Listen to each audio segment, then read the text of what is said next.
আজকে বাড়িতে দুধ পুলি বানানো হচ্ছে। তো এই যে মা এই কটা বানিয়েছে। একটু আগে আমি একটা চেষ্টা করেছিলাম, সেটা শেষ পর্যন্ত মেকআপ দেওয়ার পর এরকমটা দাঁড়িয়েছে, মনে হচ্ছে বেরিয়ে যাবে। যাই হোক, এটা একটুখানি কিছু দিতে হবে। দেখা যাক মা কি করে বানাচ্ছে। একটা দুধ পুলি বানিয়ে দেখাও দেখি। এই যে এইভাবে গোল করে নিবে, গোল করে নিলাম। আচ্ছা, তারপরে ভিতরে যে যেটা দিবে, এটা মোয়া দিচ্ছি। এদের নারকেলের পুরো দেয়, তাই না বলো? নারকেলের পুরো দেওয়া হয়। হ্যাঁ, এটা মোয়া দিয়ে বানাচ্ছি। হুম। দিয়ে এইভাবে মুখটাকে মুড়ে নিতে হবে। আচ্ছা, এগুলো অনেক ডিজাইনও করে বলো, ডিজাইন পারে অনেকে। আবার ছাঁচও থাকে, তাই না বলো? বেশ, ওটা দিয়ে তৈরি করে খুব সুন্দর, মানে একটা শেপ আসে, খুব সুন্দর লাগে দেখতে।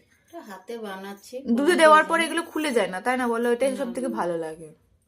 আগে বানাতে পারতাম, এখন যেন সব ভুলেই গেছি। চেষ্টা করছি একটা, দেখা যাক গাইজ। আর একটা চেষ্টা করার পর যেটা দাঁড়াবে আমি দেখাবো। এটা তো আমার প্রথমেরটা, এটা ভাজা পুলির মতো হয়ে গেছে। দেখা যায়।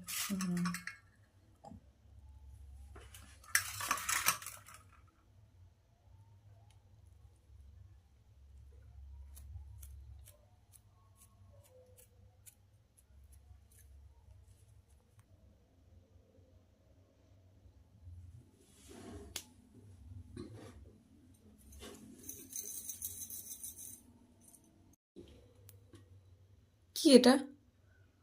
ক্ষীর ক্ষীর। তো ওইটুকু আছে, পুরোটুকু আমাকে দাও। না না, একটু বাবুকে দেবো না? এই তো 8 চামচ আছে, তার মধ্যে এইটুকু আমার, এর মধ্যে আবার 2 ভাগ। হ্যাঁ।